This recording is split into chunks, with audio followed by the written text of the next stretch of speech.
que quando eu entrei na faculdade, eu sofri um pouco de preconceito na faculdade, sabia? Conte-me mais. Porque eu sempre gostei dessa parte de interiores.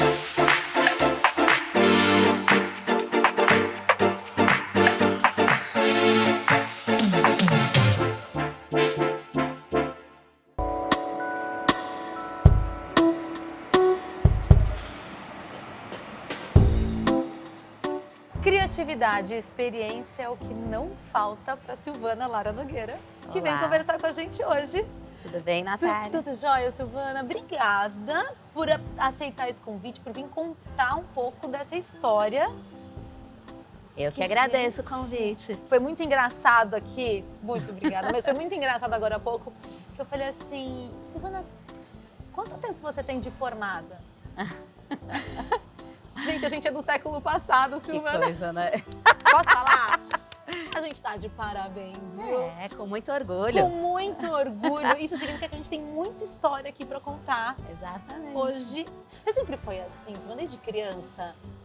Sim, acho que sim. Não, pequenininha, minha mãe fala que eu era brava, mas assim, desde que eu me lembre, sim. Você era brava? Você Ela era... falou que eu era brava, pequenininha. Acho que depois eu foquei essa braveza, assim, pra energia, pras coisas, pra criatividade. Porque, assim, não parece, mas a gente tem que ter muita energia, muita liderança pra conseguir fazer as coisas andarem, né? Não é fácil o nosso trabalho de arquiteta. Tem gente que acha o contrário, né? Tem gente que acha o contrário. Mas deixa achar.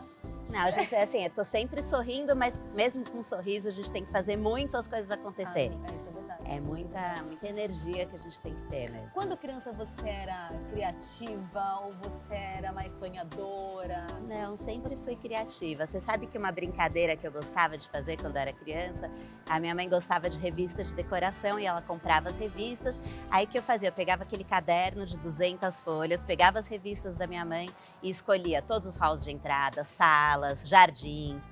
Aí naquele caderno eu montava a minha casa dos sonhos. E depois eu pegava as revistas e cortava a família bonita que eu achava, e eu brincava daí nesse caderno. Você imaginou, desde pequena, ser arquiteta? Sempre. Eu sempre quis ser arquiteta. Silvana, você nunca imaginou uma outra... É que o meu avô era arquiteto. Então eu acompanhei isso do meu avô veio da Hungria e ele era arquiteto e engenheiro, porque lá a formação era dupla de arquitetura e engenharia civil. E ele fazia casas, enfim, ele fazia igrejas, colégios. Ele veio da Hungria já para trabalhar como arquiteto aqui, quando entrou o comunismo lá. E então, assim, eu acompanhava, eu gostava muito. Aí nos almoços de domingo, eu e um primo meu, a gente fazia plantas de casa, eu perguntava para a família o que a família queria.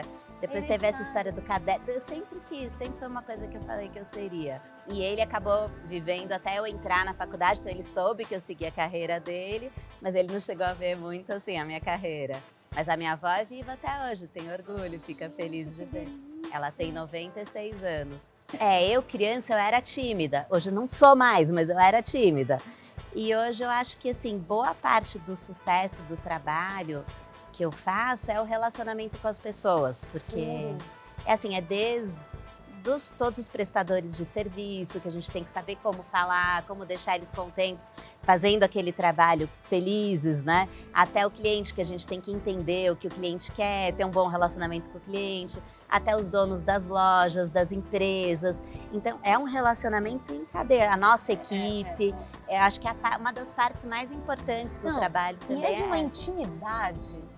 Não é? Gente, arquiteto sabe de intimidades que nem o terapeuta pessoal da pessoa consegue saber. É verdade, não mesmo. É? Como usa uma gaveta, o que você coloca na mesa de cabeceira, a primeira gaveta do banheiro, do armário, do closet, a primeira, última. E a gente entra, inclusive, em conversas de casal, que eu acho que a gente às vezes faz um papel ali um pouco de mediadora. Que é importante também, porque você tem que deixar os dois felizes. Às vezes um tem uma voz mais ativa que o outro, mas você tem que deixar os dois felizes ali na casa. Então você tem que, mesmo para aquele que é mais quietinho, entender o que ele quer, para também pôr a vontade dele ali no projeto. Então a gente tem que ter esse lado também da percepção. Esse feeling de conseguir traduzir, né? Como é que foi o começo da faculdade? Você sempre achou que era aquilo? Quando eu entrei na faculdade, eu sofri um pouco de preconceito na faculdade, sabia? Conte-me mais. Porque eu sempre gostei dessa parte de interiores. Eu gosto de arquitetura, mas eu gosto da arquitetura da casa. E quando eu penso numa casa, eu começo de dentro para fora. Então, eu sempre gostei de interiores. E eu fiz Mackenzie, né? E, na verdade, o que eles achavam bonito era você pensar na reurbanização do centro.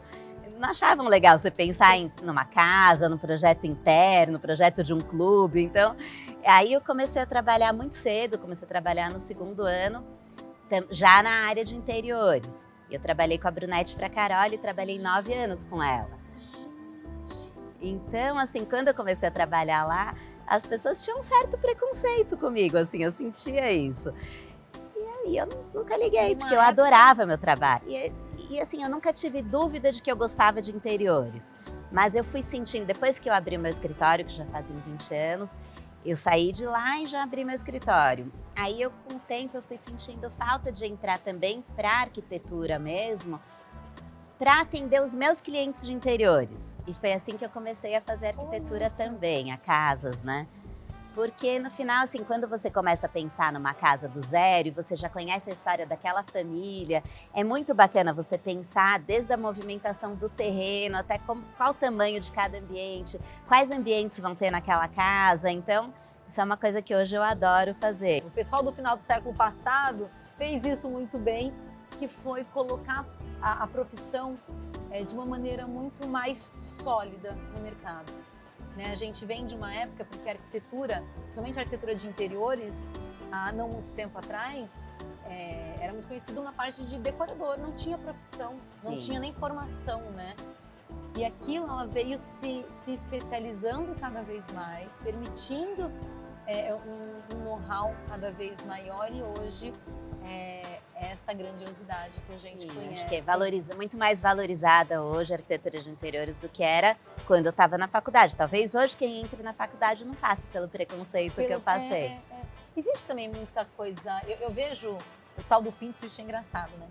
Porque eu vejo gente que fala assim, eu adorei essa referência. E essa aqui também, mas não tem nada a ver uma coisa com a outra. De repente você pega tipo moderno com uma coisa rococó e a pessoa quer virar tudo, você fala, gente, como é que ela... Acho que a pessoa não sabe o que ela gosta, na verdade. Tem muito disso? A gente recebe... É que sim, a gente recebe as referências do que a pessoa gosta, tudo que a pessoa acha bonito.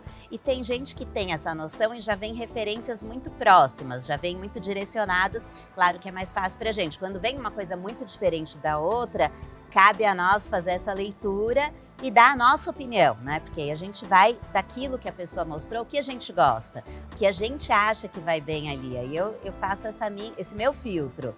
E aí eu sugiro o que eu acho que fica bacana, do que eu entendi também, que é o estilo da pessoa. Traduzindo. E o 3D ajuda muito nisso, porque quando eu faço 3D, a pessoa visualiza. Então isso eu acho que ajudou muito, né? Me conta uma coisa, você que já está aí algumas décadas de profissão. Nem tantas, né? Me conta uma coisa, os projetos que você fazia lá atrás e os projetos que você faz hoje, você consegue sentir ou ver o quão ele evoluiu, o quanto ele mudou? Como é que você vê o seu processo? Eu acho que assim, primeiro a gente evolui sempre, todo dia. Eu considero que todo dia eu aprendo coisas. A gente nunca pode dizer que a gente sabe tudo, né? Mas uma coisa que eu acho muito bacana, Natália, quando eu visito meus projetos antigos e eu vejo que ainda são atuais, que ainda estão gostosos, que a pessoa ainda está feliz lá. Então isso é uma coisa muito legal. Claro que assim tem alguns projetos que a gente gosta mais do que outros, porque é uma coisa natural. Tem dias que você está mais inspirado do que outros. Então tem alguns projetos que eu visito e falo, esse eu mexeria algumas, porque a pessoa me chama depois de um tempo. Então eu vou lá e tem alguns que eu falo, mexeria nisso, mexeria naquilo, atualizaria aqui, ali. E tem outros que eu falo, nossa, tá lindo, eu não mexeria em nada. Eu fico até assim, não mexeria quase nada, o que eu vou falar pra pessoa que eu mexeria aqui, né? Às vezes adapto o quarto de filho, porque isso sempre tem que mexer, porque os filhos crescem, né? Mas assim, na área social, às vezes é só manutenção, trocar um tecido que ficou ruim, trocar um tapete que ficou velho. Mas assim, eu fico muito feliz quando acontece isso. Me conta uma coisa. Qual o pedido mais inusitado você já recebeu dentro de um projeto? Mais inusitado? Aqui eu me lembro, agora talvez o maior desafio foi um projeto que eu fiz no ano passado, que o cliente era separado, e aí tudo que eu apresentava de ideia para ele, ele falava, não é isso que eu quero, Silvana, isso aqui tá um projeto família, eu não quero uma casa família. E aquilo para mim foi muito difícil, porque a minha cabeça funciona como uma cabeça família, né? Porque no final acho que a gente joga um pouco a nossa experiência de vida para os projetos. E assim, ele queria um apartamento para ele dar festa, para ele receber, por mais que ele tinha 2 filhos pequenos, mas ali ia ter um quarto para os filhos, o resto da casa ele queria só que tivesse aquele impacto. E o que eu apresentava para ele não tá. Aí eu falei, não tem problema, eu vou entender o que ele quer e eu vou entender esse desafio e vou traduzir e isso. vou conseguir. Mas eu tive que, assim, realmente fazer várias pesquisas, fazer vários 3Ds até chegar no que ele quisesse. E no final, assim, eu fiquei muito contente que ele ficou super feliz no final, fotografei, o apartamento ficou lindo. Mas, assim, foi um desafio para mim porque era uma coisa que saía do meu lugar comum, né? Saía do que eu tô acostumada a vivenciar. Porque é uma coisa até interessante, Natália, que eu falo assim, que a gente traz também para os projetos muito do que a gente vivencia. Experiência. Nossas experiências. Então, assim, cada viagem que eu faço, eu fotografo muito tudo que eu vejo, mas além de fotografar, acho que a gente absorve as informações. Os lugares bonitos que a gente vai, tudo vai entrando na nossa cabeça. Só que, por exemplo, eu não sou uma pessoa que vou muito em festa. Então, esse tipo de ambiente que ele queria ali não é uma coisa que eu frequento.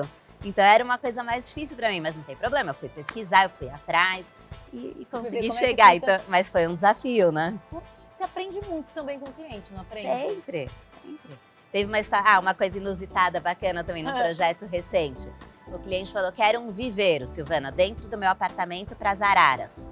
Ele comprou arara azul, arara vermelha e cracatua. E tudo legalizado pelo IBAMA. Que barulho. Daí a gente fez todo um tratamento acústico no apartamento para não passar para os outros. Mas aí a gente pegou um terraço pé direito duplo que tinha, porque era uma cobertura. Fizemos todo um tratamento. E aí eu fui atrás de descobrir materiais que a gente fez, por exemplo, casinha para elas dormirem. Cada uma tinha que ter uma. E fizemos de aço inox, a cuba, como se fosse uma cuba de cozinha, mas na verdade era para elas dar banho nelas. E aí com os comedores separados de cada uma. Aí com a madeira de demolição a gente fez essas casinhas para elas dormirem. Olha isso. Aí como a gente tinha tudo ripadinho assim no teto de madeira, a gente foi atrás de ripado de alumínio para conseguir a mesma linguagem, porque além de tudo ele queria que ficasse bonito, não era para ficar só funcional. Então ficou bacana, ficou bonito e as araras estão lá. Uau! Hoje em dia tem 2 azuis, tinha uma, hoje em dia tem duas lindas. Quando eu falo sobre experiência e criatividade, é exatamente isso. É isso aí. E é muito curioso porque cada projeto seu tem uma solução inusitada para coisas simples do dia a dia que você fala, por que eu não pensei nisso antes? Admiro seus projetos, Silvana, muito. Obrigada. Silvana, me conta uma coisa, o que você espera para a arquitetura dos próximos anos? Não é difícil saber.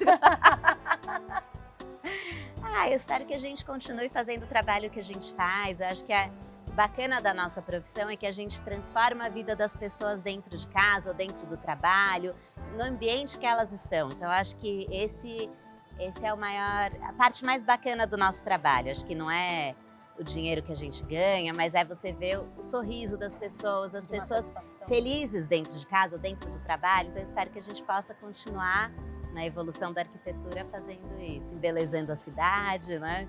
Eu quero gravar um projeto seu. Vamos 2. sim. 3. Vai ser um maior prazer. Quero gravar vários. Maior prazer. Obrigada. Obrigada. Até a próxima. Até a próxima. E, @Silvana Lara Nogueira. É isso.